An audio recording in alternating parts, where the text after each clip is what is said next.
মা বোন নিজের স্বামীর কথা মিডিয়াতে বলছে যে আমার স্বামী কোনোদিন হাত খরচ দেয়নি, বলছে না? বলে হাই রে মা, তুই যে ধর্মেরই হোক, আমি জানি না কোন ধর্মে, আমি ধর্ম দেখতে চাইছি না, স্বামী নিঃস্বার্থে যে ব্যক্তিটা রাস্তার প্রতিটা মুহূর্ত মরণের ফাঁদে পা দিয়ে অতিক্রম করে করে সে যাই ইনকাম করুক, প্রত্যেকটা ইনকাম দাম না ধরলে হয় না।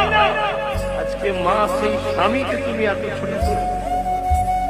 আমি জানি না তাদের কালচার, তাদের পারিবারিক কালচার, তাদের শিক্ষা কি আছে আমার জানা না।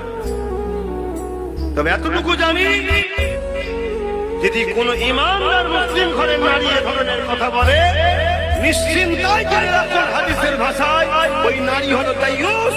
আর জান্নাতের দরজায় লেখা আছে দাইয়ুসু লা ইয়াদখুলুল জান্নাত, দাইয়ুস জান্নাতে যাবে না।